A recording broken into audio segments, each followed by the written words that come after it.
Olá, tudo bem? Bem-vindos à 8ª temporada do podcast Direito Empresarial Café com Leite. Esse é o podcast perfeito para quem busca conhecimento jurídico durante a correria do dia a dia. É a sua biblioteca, em áudio gratuita, repleta dos principais textos e dos autores de direito empresarial no Brasil. Eu sou Amanda Taide, mineira cruzeirense da UFMG na origem, com passagem em São Paulo, no Largo São Francisco, USP, e Candanga, Fluminense e UNB de coração. Casada, mãe do Pedro, de 6 anos. Pedro, Pokémon, Charizard, Pikachu, Bulbasaur e Charmander. Do Luca, de 4 anos. Lucas, Hot Wheels, Let's Race. E tutora do Vira-Lata Farofo. Sou professora da UNB e consultora no Pinheiro Neto Advogados, nas áreas de Direito da Concorrência, Comércio Internacional, Defesa Comercial e Interesse Público, Compliance, Anticorrupção, Acordo de Leniência e Negociação de Sanções e Direito Empresarial em geral. Esse é um podcast simples, curto e gostoso, como um café da manhã, mais rapidinho, durante a semana. Você quer navegar pelo podcast?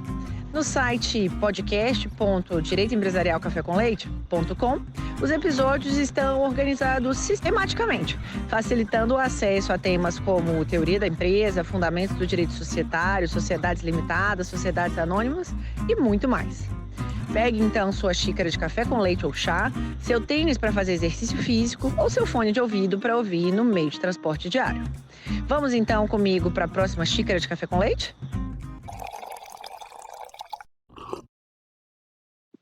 A nossa xícara de café com leite de direito empresarial de hoje vai tratar de 2 artigos do professor Gustavo Gonzalez. Notas sobre a eleição do Conselho de Administração por meio de votação majoritária e novas considerações sobre a eleição majoritária para o Conselho de Administração, o caso Vale. E para isso a gente vai ter a alegria de contar com a participação do próprio autor para comentar os artigos mais uma vez aqui no nosso podcast. O Gustavo Gonzalez é sócio do Gustavo Gonzalez Advogados, ex-diretor da CVM, doutorando em Direito Comercial pela Universidade de São Paulo e mestre em Direito pela Columbia Law School, foi chefe de gabinete da CBM, é membro da OAB e da Ordem dos Advogados de Nova York, foi membro consultor da Comissão Especial de Direito Societário e da Comissão Especial de Mercado de Capitais do Conselho Federal da OAB. Então, professor Gustavo, é uma alegria enorme você ter aceitado o convite para participar mais uma vez aqui do nosso podcast e por apresentar, de um modo simples, curto e gostoso, esse tema da eleição do Conselho de Administração por meio de votação majoritária. A alegria é toda minha, Amanda. Muito obrigado pelo convite para retornar ao podcast e parabéns mais uma vez por essa iniciativa tão bacana. Então, para a gente começar, Gustavo, como sempre a gente começa, o que te motivou a escrever sobre esse tema de eleição do Conselho de Votação por meio de votação majoritária? Como que esse tema chegou até você? Bem, esse artigo, assim como o artigo que eu publiquei imediatamente antes, que tratava da aprovação pela Assembleia Geral da Remuneração dos Administradores, surge de um desejo que eu tive de escrever sobre temas de direito societário. Meus primeiros artigos foram todos muito focados em questões de mercado de capitais e eu fui progressivamente sentindo uma vontade de escrever sobre questões de direito societário, mas com uma certa dificuldade no início de encontrar temas. No Brasil, a gente tem uma produção bastante volumosa de trabalhos de direito societário e pode ter a impressão de que os temas estão um pouco batidos, já que já se falou sobre tudo. Em 2019, eu decidi voltar à lei societária com um olhar curioso, buscando, então, encontrar temas novos ou pouco explorados em assuntos centrais. E foi assim que surgiu essa pesquisa, que culminou com o primeiro artigo sobre a eleição majoritária, que foi escrito em 2019 e constou de uma obra coletiva em homenagem ao querido professor Nelson Izeric, publicada em 2020. Então, entrando de cabeça aqui no tema, como que funcionam normalmente as eleições para o Conselho de Administração das Companhias Abertas Brasileiras e quais que são os sistemas passíveis aí de adoção? A nossa lei societária tem um conjunto de regras que tratam da eleição do Conselho de Administração. A gente tem, em primeiro lugar, regras que disciplinam a eleição do Conselho como um todo, que são o que a gente costuma chamar de eleição geral. E a gente tem também regras que permitem que certos grupos de acionistas requeiram a instalação de colégios apartados para a eleição de membros do Conselho de Administração, que são as chamadas eleições em separada. Ou seja, temos regras que tratam da eleição geral, eleição de todo o Conselho, e também temos regras que tratam da eleição em separada, que são procedimentos para a eleição de um ou de alguns conselheiros, não do Conselho como um todo. Em benefício da síntese, eu vou focar aqui na eleição geral. A Lei 6404 prevê que a eleição do Conselho de Administração se dá a princípio do mesmo modo que outras deliberações assembleares, ou seja, seguindo a regra da votação majoritária regulada ali no artigo 129 da Lei das SA. Alternativamente, a lei faculta que acionistas, desde que sejam titulares de um determinado percentual, solicitem a adoção do procedimento de voto múltiplo. Para ser mais exato, então, a Lei das SA regula apenas o procedimento de voto múltiplo, sem tratar de maneira específica dessa eleição do Conselho de Administração por votação majoritária. Há, como eu disse, uma regra geral prevista no artigo 129, mas, na ausência de um regramento específico sobre como a eleição do Conselho por votação majoritária deve ser organizada, as companhias gozam de liberdade para organizar as suas votações.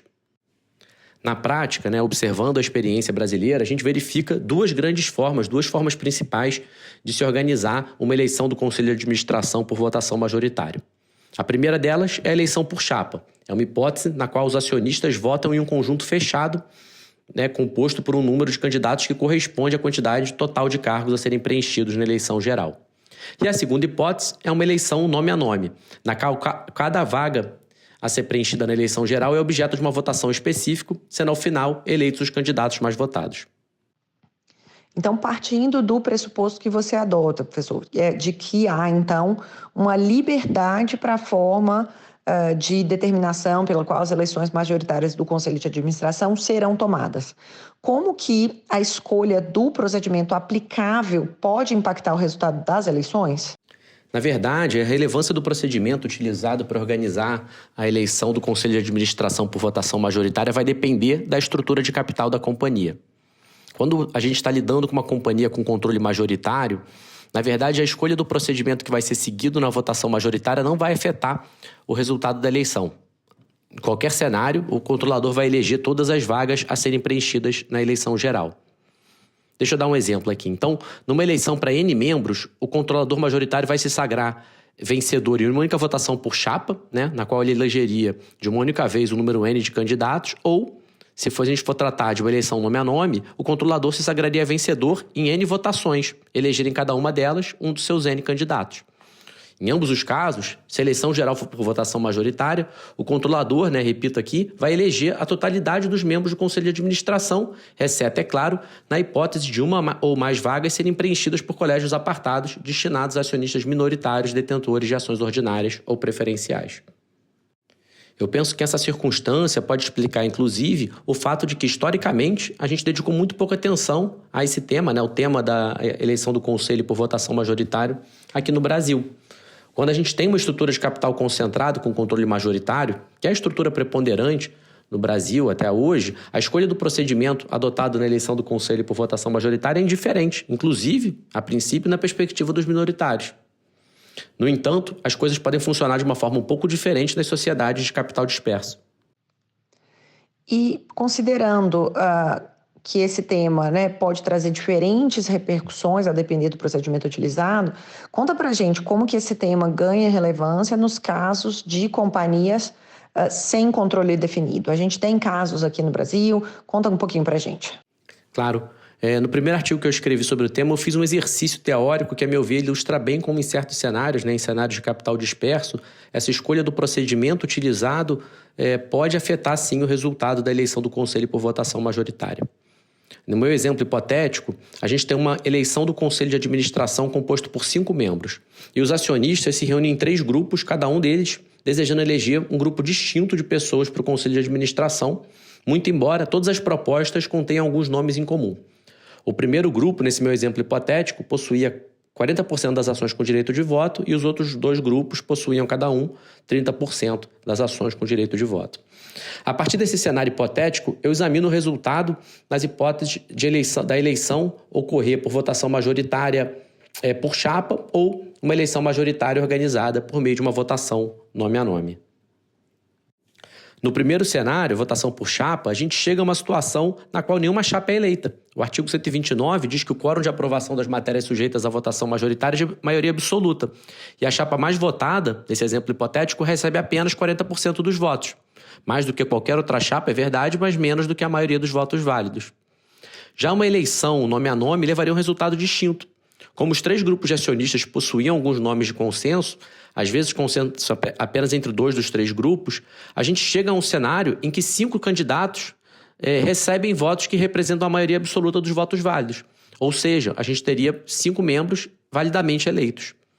A partir desse exemplo, eu concluo no primeiro artigo que para as companhias sem controlador majoritário, a votação nome a nome tende a ser mais eficiente, uma vez que ela facilita a composição entre acionistas, permitindo-lhes concordar a respeito de certos candidatos, ainda que não tenham consenso quanto à totalidade dos nomes.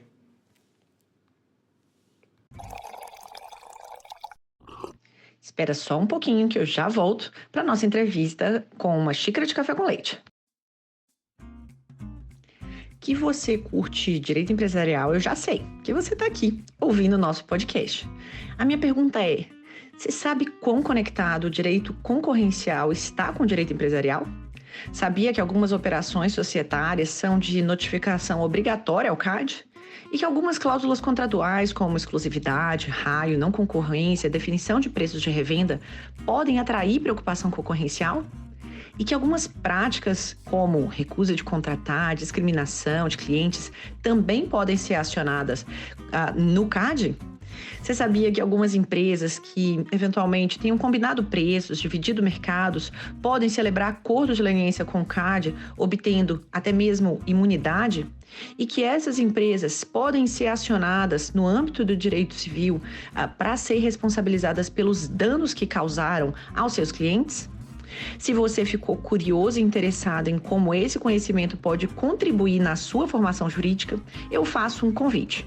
Entra no site Pós em Direito Concorrencial e se inscreva na nossa nova pós-graduação, que eu estou lançando agora, no segundo semestre de 2024, totalmente virtual, registrada no MEC, com um conteúdo linear, completo e que vai te preparar para os problemas práticos que você vai enfrentar no dia a dia do direito empresarial. Espero você lá. Eu já peguei minha xícara de café com leite, vamos voltar para a nossa entrevista. Então, mais uma vez, considerando que essa escolha do procedimento pode ser determinante para o resultado da eleição do Conselho de Administração por votação majoritária, na sua visão, a quem cabe decidir sobre qual será o procedimento adotado? Essa é uma ótima pergunta. Eu trato também desse tema no primeiro artigo. No trabalho, eu examino 3 possibilidades. A primeira, da matéria ser regulada no Estatuto.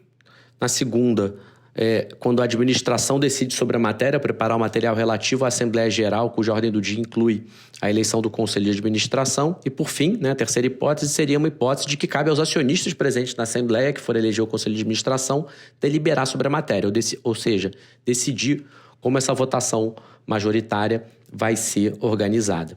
A minha conclusão é que a melhor opção é fixar no Estatuto Social, que é um documento dotado de certa estabilidade e sujeito a ampla divulgação. Você dá, então, transparência e cria uma regra previsível e estável acerca do procedimento para a eleição do Conselho por votação majoritária. Na prática, contudo, são poucos os estatutos que regulam a matéria. Em geral, o procedimento tem sido definido pela administração quando convoca a Assembleia Geral que vai deliberar sobre a eleição do Conselho de Administração. Eu entendo que, a rigor, o Conselho, quando propõe o procedimento, ele apenas faz uma proposta que pode ser alterada pela Assembleia Geral. Mas isso, na minha visão, é muito ruim, porque numa companhia aberta é muito importante de que haja previsibilidade sobre como as coisas vão transcorrer durante a Assembleia, inclusive em respeito aos acionistas que enviam votos por meio de BVD. E ainda no primeiro artigo, você trata, professor, da possibilidade do voto contrário nas eleições majoritárias para o Conselho de Administração. Comenta aí sobre o tema, conta como é que poderia acontecer esse voto contrário. Obrigado pela pergunta. Essa questão do voto contra foi, na verdade, o primeiro ponto que me levou a refletir sobre as eleições do Conselho de Administração por votação majoritária e também a querer aprofundar os meus estudos sobre o tema. Em resumo, a questão aqui vai residir em saber se o acionista que não concorda com as chapas ou com os candidatos propostos pela administração ou por outros acionistas pode simplesmente votar contrariamente às propostas existentes.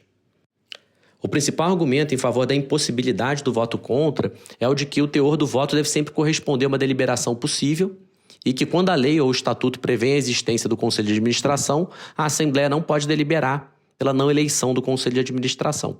Nessa perspectiva, o voto contrário deveria ser equiparado a um voto em branco e, consequentemente, ser desconsiderado para fins de cômputo da maioria.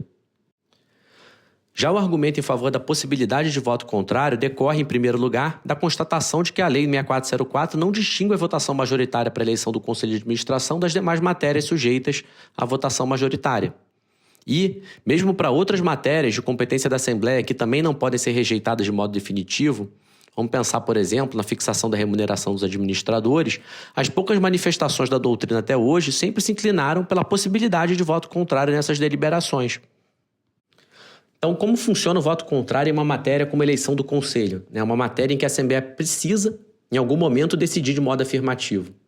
A meu ver, o voto contra é uma manifestação válida de descontentamento dos acionistas com a proposta que lhes foi submetida e que impõe à administração o dever de submeter uma nova proposta que possa ser aceita pela Assembleia Geral. A verdade é que aqui ainda falamos muito pouco sobre essa articulação tão importante entre administração e acionistas em companhia sem controle definido, mas se trata de um tema-chave, que eu não tenho dúvida que vai ser ainda muito explorado aqui no Brasil. Voltando ao exemplo da remuneração, nos casos em que a Assembleia reprovou a remuneração, a administração cuidou de submeter uma nova proposta, em termos considerados razoáveis pela Assembleia. E do mesmo modo, o mesmo pode ser feito em um cenário na qual a Assembleia reprova a proposta do Conselho em uma votação majoritária para a eleição do Conselho de Administração. Hipótese em que se aplicaria também a regra do artigo 150 da Lei 6404. E o seu segundo artigo fala do caso Vale. Conta pra gente aí um pouquinho desse caso, quais que foram as novidades, né, que foram feitas na proposta feitas pela administração da Vale no início de 2021, como que esse caso exemplifica um pouco aqui da nossa conversa. Esse caso da Vale em 2021 foi fantástico, porque ele mostra como o tema é rico e complexo. De fato, o exame do caso revela umas nuances que eu não havia pensado quando tratei do tema no meu primeiro artigo, e que me estimularam a revisitar o assunto e escrever um segundo trabalho que foi publicado no segundo volume da edição comemorativa dos 45 anos das leis 6385 e 6404 da Revista de Direito das Sociedades e dos Valores Mobiliários. Começa aqui com um pouco de contexto, Em 2021, a Vale havia passado por profundas mudanças em sua estrutura de capital, se tornado uma corporation com capital pulverizado e ações listadas no novo mercado. A companhia, nesse contexto, propôs uma série de mudanças no seu estatuto e uma dessas alterações era justamente um regramento bastante original para a eleição do Conselho por votação majoritária. Como se daria a eleição do Conselho por votação majoritária segundo a proposta da Vale? Em resumo, porque a mecânica era bastante complexa, todos os candidatos seriam submetidos à votação dos acionistas. Em outras palavras, todos os acionistas votariam em todos os candidatos. Ou seja, caso o número de candidatos fosse superior ao número de assentos a serem preenchidos, os acionistas votariam a favor ou contra um número de conselheiros superior ao que poderia efetivamente ser eleito. Mas não se tratava aqui de voto múltiplo. Para cada candidato, cada acionista teria um voto para cada ação com direito de voto. A proposta de estatuto previa, então, que seriam eleitos os candidatos com maior número de votos favoráveis, desde que superiores ao número de votos contrários. Em caso de empate, seriam considerados eleito, sucessivamente, o candidato que tivesse recebido menos votos negativos ou o mais idoso. O procedimento de eleição proposto pela Vale era, de fato, bastante inovador, mas, infelizmente, foi recebido com muita desconfiança por diversos participantes do mercado, o que levou a companhia, depois de alguma discussão com o mercado, a alterar a proposta de reforma de estatuto, eliminando essa nova mecânica de eleição do Conselho por votação majoritária. E agora que a gente entendeu um pouquinho desse caso, conta como que, na sua visão, a proposta feita pela administração da Vale, ela era boa, portanto, e cumpria com a lei de SA, a lei 6404/76? Bem, meu principal objetivo no segundo artigo foi justamente tentar fazer um exame técnico desapaixonado dessa proposta que havia sido feita pela Vale.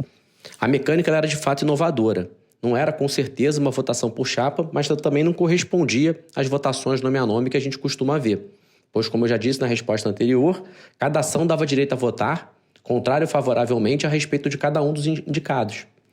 Embora as discussões sobre a legalidade da proposta tenham focado muito na possibilidade de voto contrário, eu penso que era esse ponto, a possibilidade de organizar uma eleição do Conselho por meio de votações independentes para cada candidato, em que residia a verdadeira maior novidade da proposta da Vale.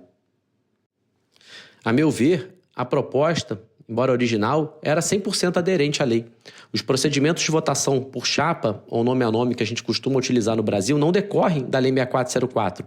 São práticas de mercado que refletem a ampla liberdade que foi dada pelo legislador para a organização desse conclave. O fato de outros modelos não terem, até onde eu sei, sido utilizados, não significa que não existam outras opções possíveis.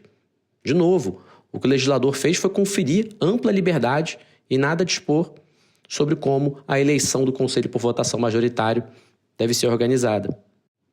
E tratando de forma mais específica da Lei 6404, me parece bastante evidente que o quórum de eleição proposto pela Vale atenderia em qualquer cenário, ao requisito de maioria absoluta previsto na lei, uma vez que somente poderiam ser eleitos candidatos que recebessem mais votos favoráveis do que votos contrários, o que satisfaz o requisito do artigo 129. E no artigo, eu não me limitei a fazer essa análise. Eu fiz ainda algumas simulações para ver como esse procedimento proposto pela Vale poderia funcionar na prática, para ver se a sua aplicação, em um caso concreto, poderia de alguma forma contrariar o sistema da lei societária. Ao final, eu concluí que a mecânica proposta não contrariava a lei nem suprimia direitos. Ao contrário, ela mostrava uma preocupação com o princípio majoritário e permitia, de um modo bastante criativo, mitigar certos problemas que decorrem do uso da votação majoritária em companhias sem controle definido, facilitando a composição entre acionistas com preferências diversas. A nossa xícara de café com leite foi devidamente tomada. Agradecendo aqui a nosso convidado pela presença, a vocês pela audiência. Se vocês tiverem sugestões, comentários, não deixem de me procurar. No LinkedIn, Amanda Taide, no Instagram, Direito Empresarial Café com Leite e também, caso vocês tenham meu contato, podem me mandar mensagem no WhatsApp. Um abraço a todos. Tchau, tchau.